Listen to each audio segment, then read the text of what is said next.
Shalom, saudara-saudara yang Tuhan Yesus kasihi dan yang mengasihi Tuhan Yesus.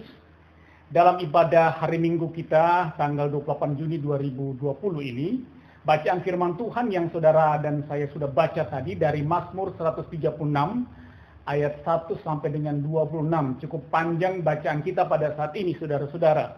Nah, saudaraku jemaat Tuhan Yesus, kalau kita berbicara tentang kitab Mazmur pasal 136 ini, maka yang perlu menjadi catatan penting, untuk bagi kita, saudara-saudara, ya, bahwa ternyata dalam liturgi ibadah umat Yahudi, kitab Mazmur 136 ini disebut sebagai pujian agung. Saudara catat, saudara ingat. Dalam liturgi ibadah umat Yahudi, Mazmur 136 ini disebut atau dikenal dengan nama pujian agung, ya. Pertanyaannya kenapa sampai disebut atau dikenal dengan sebutan pujian agung Mazmur 136 ini? Jawabannya adalah karena dalam Mazmur ini terdapat 3 keistimewaan, ya. Terdapat 3 keistimewaan yang terdapat dalam Mazmur 136 ini, saudara-saudara. Nah, apa keistimewaan itu, Pak Pendeta? Nah, saudara-saudara, saya minta saudara perhatikan ayat 1, 2, 3 dan 26. Ayat 1, 2, 3 dan 26. Nah, saudara-saudara, ayat 1, 2, 3 dan 26. Dalam ayat-ayat ini, saudara-saudara, kita temukan keistimewaan yang pertama, ya. Di situ ada ajakan untuk bersyukur. Ajakan untuk bersyukur diulang sebanyak 4 kali dalam ayat berapa tadi? Ayat 1, 2, 3 dan 26, ya. Ada ajakan untuk bersyukur diulang sampai 4 kali, saudara-saudara, ya. Dengan 3 penggunaan kata untuk penyebutan nama Tuhan. Ya. Ayat 1 disebut Tuhan disebut dengan nama Yahweh. Ayat 2 di situ Elohim, dan yang ketiga Adonai. Ya, saudara-saudara, ya. Umat Yahudi ini menamakan Allah itu sedemikian rupa, Yahweh, Elohim, Adonai. Karena mereka memegang teguh perintah jangan menyebut nama Tuhan Allahmu dengan sembarangan. Jadi mereka sangat patuh pada peraturan itu, saudara-saudara, ya. Sehingga mereka tidak menyebut nama Tuhan Allah itu dengan sembarangan. Mereka pakai istilah Elohim, Adonai dan sebagainya, saudara-saudara. Yehova. Ya, karena itu sebutan nama Allah itu sangat besar. Ya, terlepas dari itu, saudara-saudara, saya ulang kembali bahwa keistimewaan pertama di situ terdapat 4 kali, ya, 4 kali ajakan untuk bersyukur, saudara-saudara. Ya, melalui ajakan pujian syukur ini, pemazmur hendak menegaskan bahwa hanya Tuhanlah yang layak untuk menerima segala pujian. Ya. Hanya Tuhanlah yang layak menerima segala hormat, segala sanjungan, dan ucapan syukur. Hanya kepada Tuhan.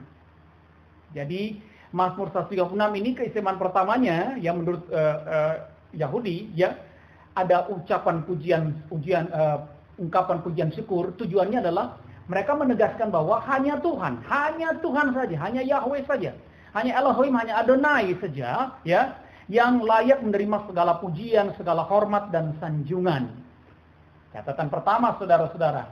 Keistimewaan yang kedua, saudara perhatikan ayat 4, 5, 6, 7, 10, 13, 16, 17. Sekali lagi saya ulang. 4, 5, 6, 7, 10, 13, 16, dan 17. Ada apa dengan ayat-ayat ini? Ya, sehingga dikatakan ada keistimewaan di situ. Nah, saudara, dalam ayat-ayat ini, ya, ada ungkapan kepada Dia, saudara-saudara. Ya, diulang terus kepada Dia. Ya, itu diulang sebanyak berapa kali, Pak Pendeta? Kalau saudara lihat ayat 4, 5, 6, 7, 10, 13, 16, 17, ungkapan kepada Dia, kepada Allah, kepada Yahweh, kepada Elohim, kepada Adonai ini diulang sebanyak 8 kali, saudara. Ya, tentu ada maksudnya. Hal ini hendak menegaskan bahwa Tuhan adalah satu-satunya Allah yang melakukan segala keajaiban dalam hidup manusia. Ya. Jadi ketika mereka mengungkapkan kepada Dia, kepada Allah, kepada Elohim, kepada Adonai, mereka benar-benar meyakini, umat Yahudi benar-benar meyakini bahwa Tidak ada Allah lain yang sedahsyat Allah dengan kuasa-kuasanya yang sangat ajaib. Luar biasa kepercayaan umat Yahudi terhadap Allah pada saat itu, saudara-saudara. Lalu saudara, kita lihat keistimewaan yang ketiga dari kitab Mazmur 136 ini. Saudara perhatikan, nah ini, perhatikan keseluruhan ayat 1 sampai dengan 26. Ada apa di situ? Ada, kalau saudara perhatikan dengan jeli, di situ ada yang diulang. Ya, ada ungkapan yang diulang. Apa itu? Coba perhatikan saudara, ayat 1 sampai dengan 26. Saudara lihat kembali bacaan saudara. Ayat 1 sampai dengan 26. Apa yang diulang? Ada kalimat yang diulang, toh? Bahwasannya untuk selama-lamanya kasih setianya itu diulang dari ayat 1 sampai dengan ayat 26. Jadi setelah menggambarkan Allah itu seperti ini dan begini, diulang. Referennya seolah-olah mengatakan bahwasannya untuk selama-lamanya kasih setianya. Ya. Hal ini mau menandakan bahwa pemazmur umat Yahudi sangat yakin bahwa tidak ada satupun yang mampu memisahkan manusia dari kasih setia Tuhan.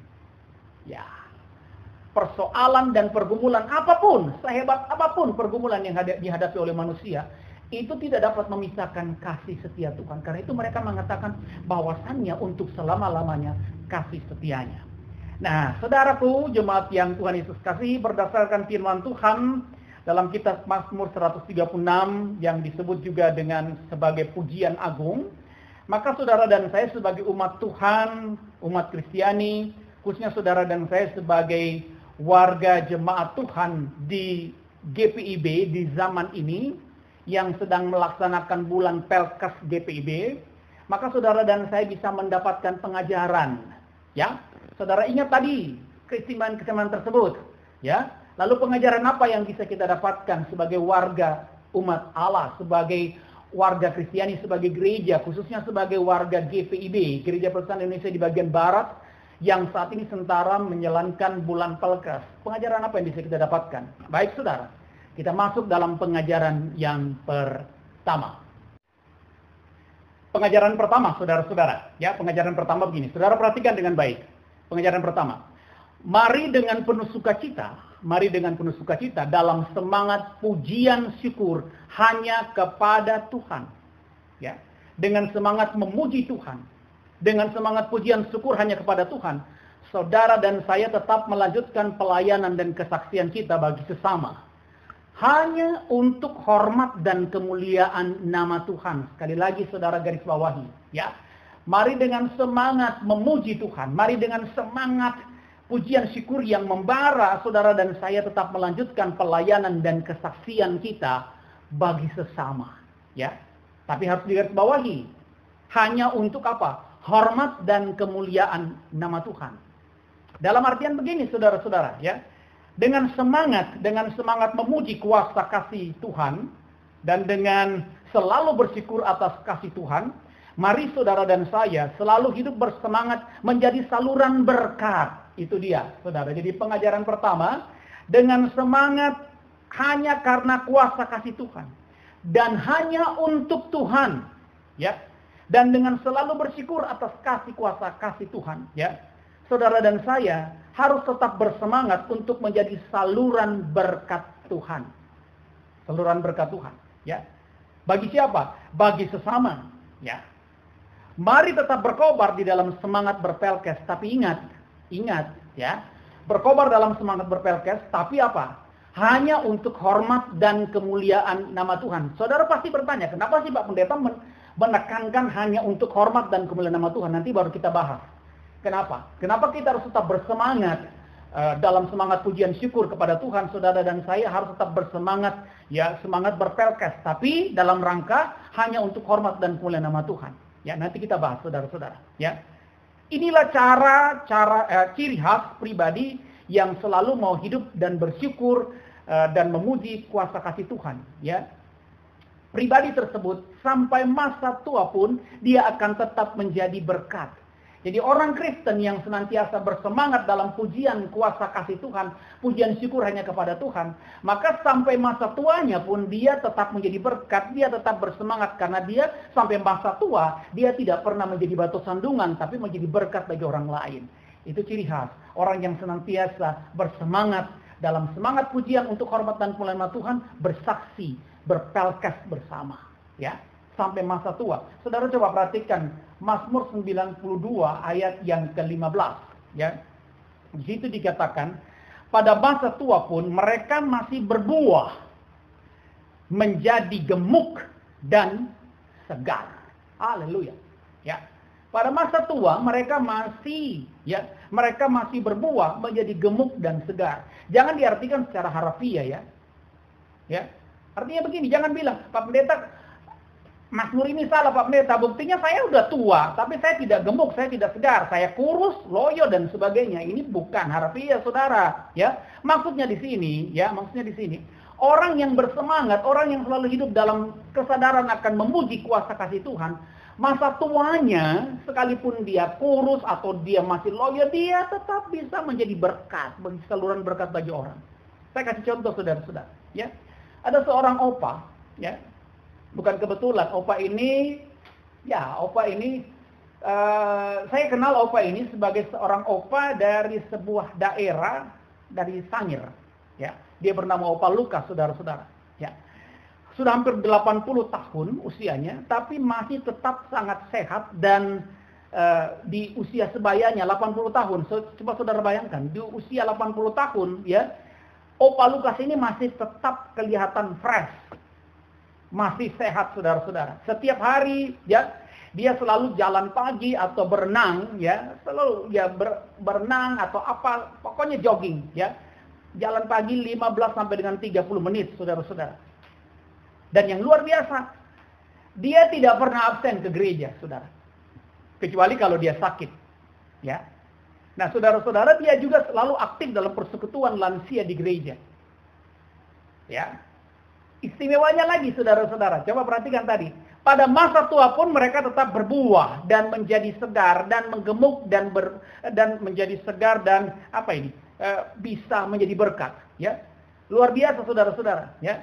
Salah satu keistimewaan Opa Lukas ini, selain sudah sangat usur, ya, dia dikenal sebagai opa yang ramah. Dia sangat murah senyum, dia suka humor. Nah, saudara, satu kali katanya dia dirawat 1 minggu di sebuah rumah sakit, saudara-saudara. Ya. Dia dirawat, ya.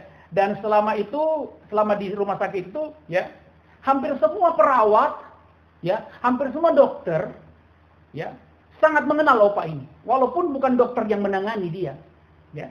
Tapi dokter-dokter itu sangat mengenal. Karena apa? Karena ketika dia sudah boleh berjalan-jalan walaupun masih dalam perawatan rumah sakit, dia sudah boleh turun dari tempat tidur, dia suka keliling pagi-pagi, berjalan, mengelilingi area rumah sakit sambil senyum.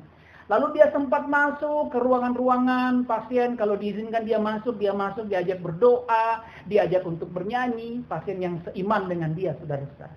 Dan banyak orang merasa terberkati, ya. Dan banyak orang merasa terberkati dengan kehadiran Opa Lukas. Tua muda, ya, anak kecil, orang tua sudah sangat terberkati dengan kehadiran Opa Lukas pada saat itu, saudara-saudara. Ya. Ya, saudara-saudara, dia hanya datang sekedar untuk mendoakan dan menyapa dan mendoakan, saudara-saudara. Nah, kalau ditanya apa resepnya sehingga Opa tetap sehat dan bersemangat, maka jawabannya perhatikan, ya. Perhatikan jawabannya begini. Dia menjawab begini, semua karena Tuhan. Semua karena kuasa kasih Tuhan. Karena itu Opa kembalikan sebagai ungkapan pujian terhadap Tuhan. Ya. Nah, saudara-saudaraku yang Tuhan Yesus kasihi. Ya. Jadi, dari ilustrasi yang pertama, dari pengajaran yang pertama ini kita kembali mau diingatkan bahwa jangan pernah berhenti bersemangat untuk menjadi saluran berkat kuasa kasih Tuhan. Ya, mari melanjutkan pelayanan dan kesaksian. Ya, tentang Allah kita, tentang kebaikan Allah kita. Ya, dalam artian dengan semangat memuji akan kuasa kasih Tuhan dan selalu bersyukur atas kuasa kasih Tuhan. Mari saudara dan saya selalu hidup bersemangat menjadi saluran berkat Tuhan. Ya, karena Tuhan pasti memberkati dan menopang kita, saudara-saudara. Ya, saudara-saudara yang Tuhan Yesus kasihi. Itu pengajaran yang pertama. Pengajaran yang kedua, saudara-saudara, saya mau saudara siapkan Mazmur 115 ayat 12 sampai dengan 14. Saudara siapkan dulu Mazmur 115 ayat 12 dan sampai dengan 14. Ya. Ya, sudah disiapkan? Mari saudara perhatikan kembali. Perhatikan ke saya kembali ya. Buka Mazmur 115 ayat 12 sampai dengan 14. Ya. Pengajaran kedua begini.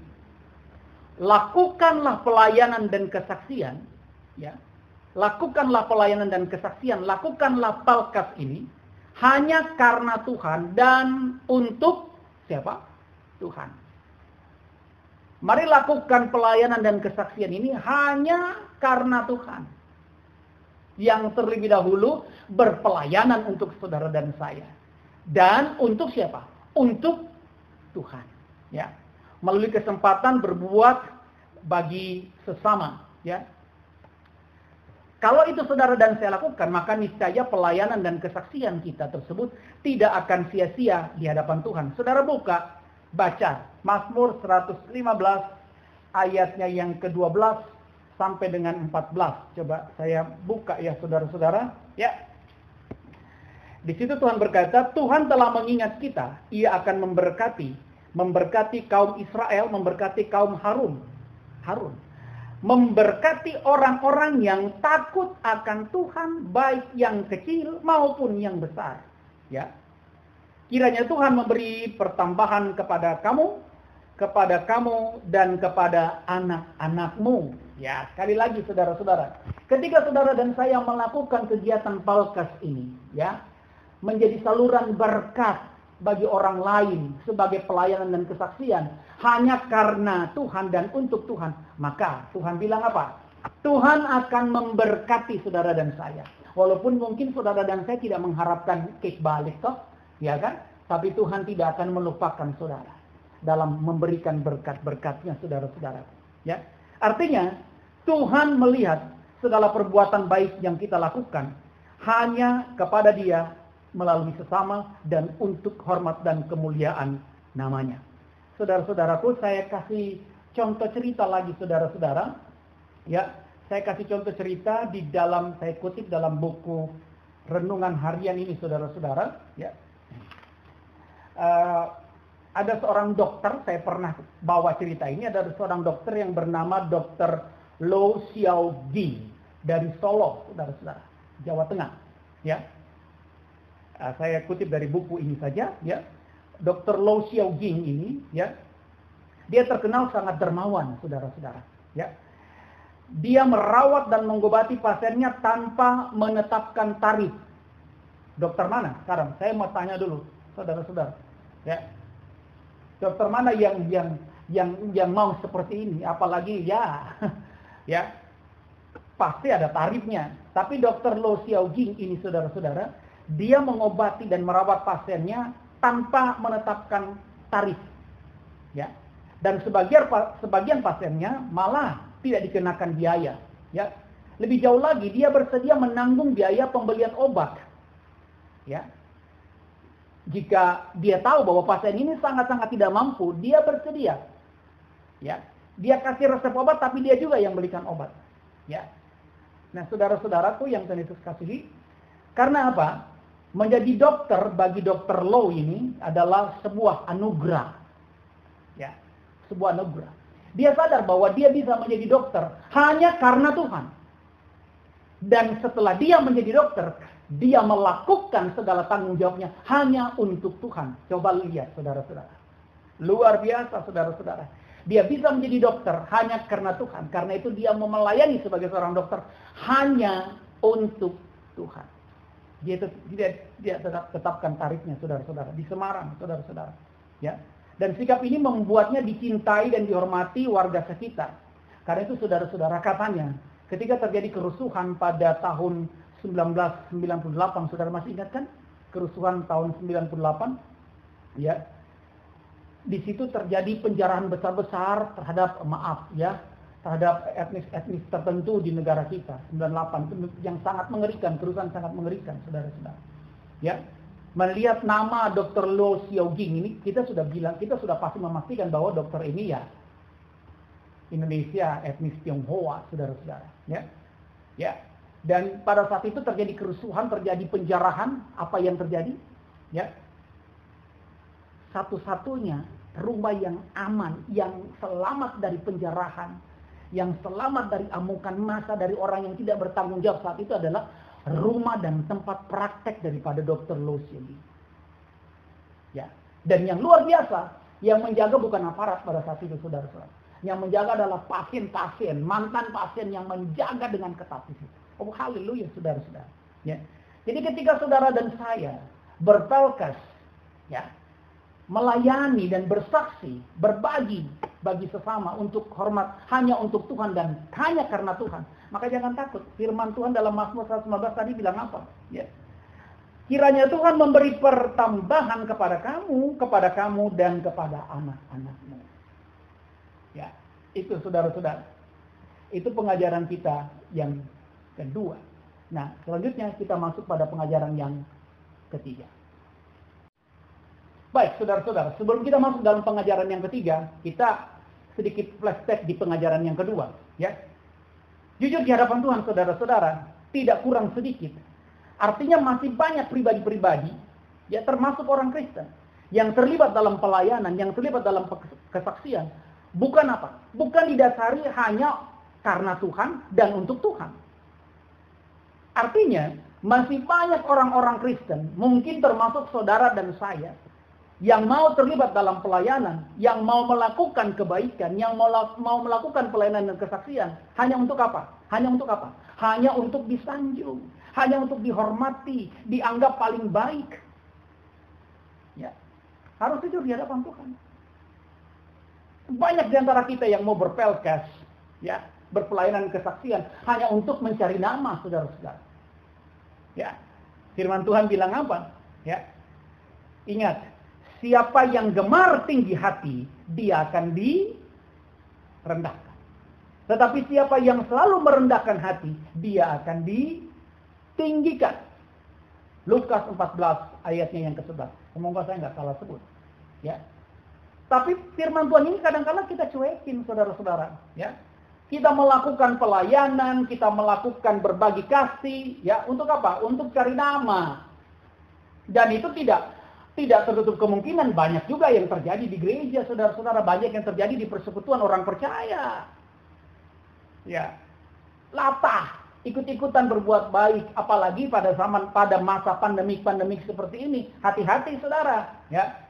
Kita boleh terlibat dalam pelayanan dan kesaksian. Kita boleh berpelkas, kita boleh bersemangat, tapi apa? Dasari dengan hanya untuk pujian syukur kepada Tuhan, kata pemazmur. Hanya kepada Dia, ya, dan untuk Dia, ya, sehingga saudara dan saya tidak terjebak dalam dosa apa? Angkuh, ya, tidak terjebak dalam dosa kesombongan, karena firman Tuhan bilang apa? Siapa yang meninggikan diri, siapa yang meninggikan hati, dia akan direndahkan. Saudara-saudara, ya. Nah, saudara-saudaraku yang Tuhan Yesus kasihi, selanjutnya pengajaran yang ketiga. Kalau saudara dan saya, ya, masih ada sebagaimana kita ada sampai dengan saat ini, semua itu hanya karena apa? Kalau saudara dan saya masih bisa bernafas sampai dengan saat ini, masih bisa hidup sampai dengan saat ini, di tengah-tengah suasana atau situasi pandemik sampai dengan saat ini, saudara-saudara, ya, saudara dan saya masih tetap survive sampai dengan saat ini, itu hanya karena apa? Hanya karena kasih setia Tuhan yang berlaku untuk kita selama-lamanya. Ya, ingat tadi kesimpulan yang ketiga, bahwasannya untuk selama-lamanya kasih setianya. Ya, artinya apa?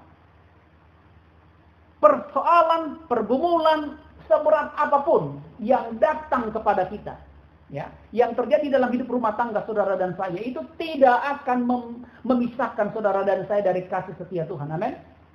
Ya, persoalan dan pergumulan berat apapun yang Tuhan boleh izinkan terjadi, termasuk corona sampai dengan saat ini, itu tidak akan memisahkan saudara dan saya terhadap kasih setia Tuhan. Ya. Nah, saudara-saudaraku yang Tuhan Yesus kasihi, ya. Jadi kalau saudara dan saya ada sampai saat ini, bisa tetap ada sampai dengan saat ini, ya, hanya karena kasih setia Tuhan. Nah, berdasarkan akan hal tersebut, maka mari kita pun selalu menjadi apa? Selalu menjadi saluran keajaiban kasih setia Tuhan terhadap sesama, ya. Inilah pelayanan dan kesaksian kita.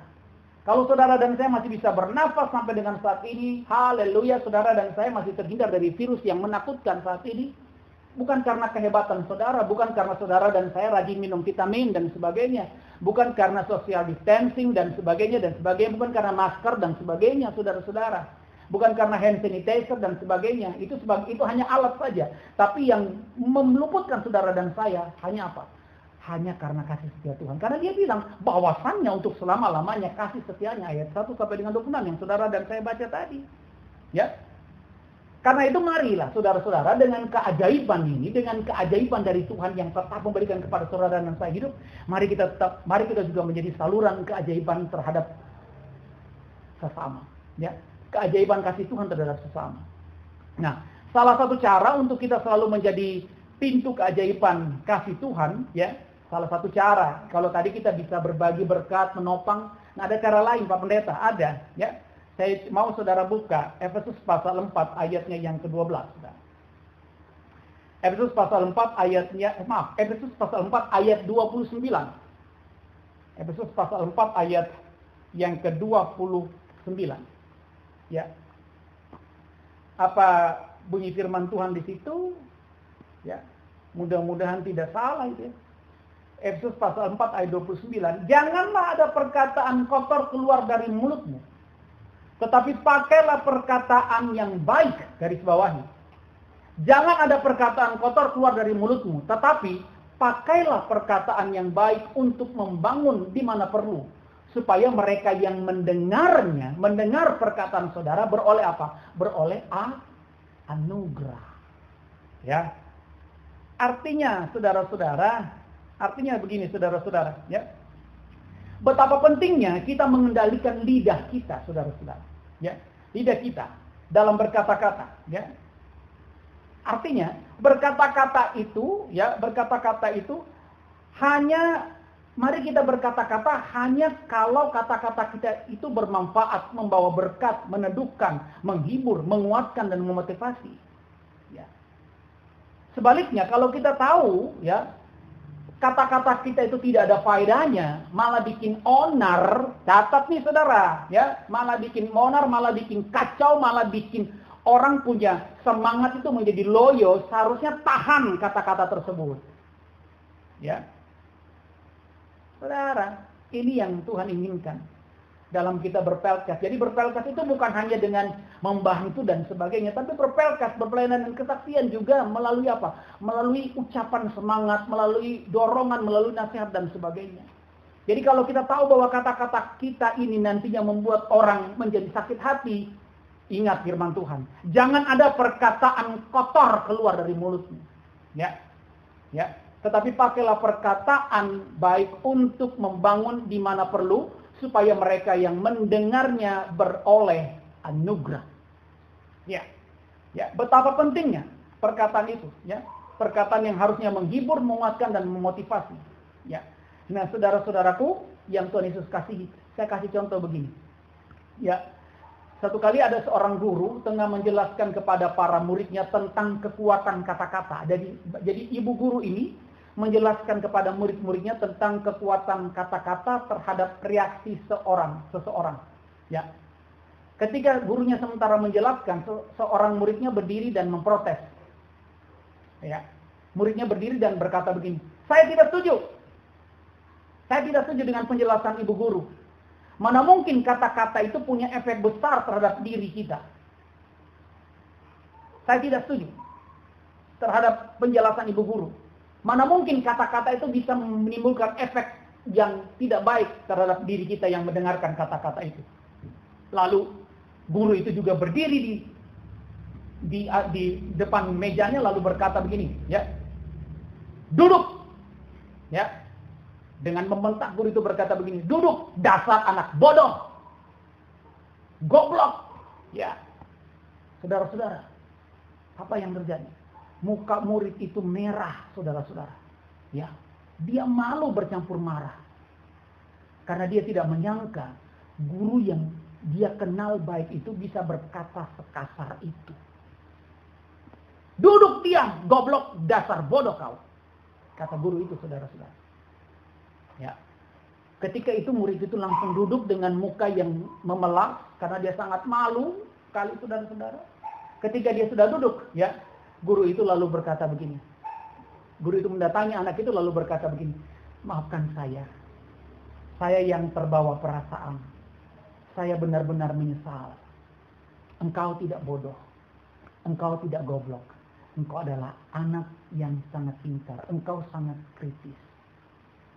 Seketika itu juga saudara-saudara, muka murid itu langsung berubah menjadi cerah kembali. Ya. Kemudian sang guru pun berkata lagi, lihat, ketika saya mengatakan dia bodoh, dia goblok, mukanya merah, dia malu. Ya. Betapa tajamnya kata-kata itu yang bisa membuat orang mati rasa atau patah semangat.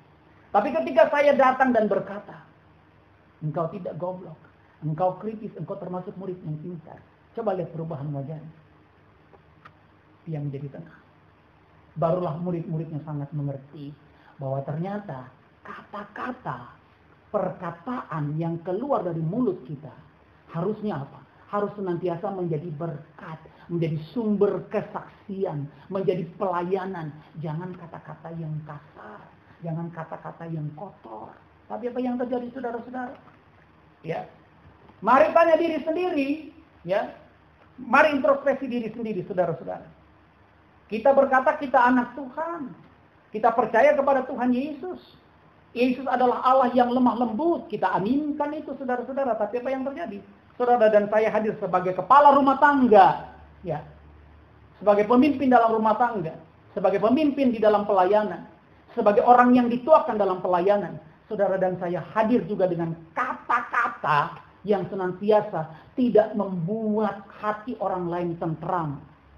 Tapi kata-kata saudara senantiasa membuat hati orang lain menjadi tidak nyaman. Ya. Firman Tuhan bilang apa? Jangan ada perkataan kotor. Tapi pakailah kata-katamu untuk menjadi berkat. Tapi kadang-kala saudara dan saya berlaku lain. Nah, saudara-saudaraku yang Tuhan Yesus kasihi dan yang mengasihi Tuhan Yesus. Jadi, ya, kita tiba pada bagian akhir daripada perenungan kita pada saat ini, saudara-saudara, bahwa marilah, ya, belajar dari Mazmur 136 ini, marilah dengan sukacita kita lanjutkan pelayanan di bulan Pelkes ini. Dengan pertolongan Tuhan, mari kita jadikan bulan Pelkes sebagai bulan yang penuh dengan keajaiban. Ya. Kiranya melalui pelayanan dan kesaksian kita di tengah-tengah merebaknya pandemi corona saat ini. Ya. Banyak orang yang dikuatkan, banyak orang yang dihiburkan, banyak orang yang tetap bersemangat menjalani kehidupan ini. Saudara-saudara, inilah pelayanan dan kesaksian kita. Sekali lagi, laksanakan pelayanan dan kesaksian ini hanya karena Tuhan dan untuk Tuhan. Tuhan memberkati saudara. Amin.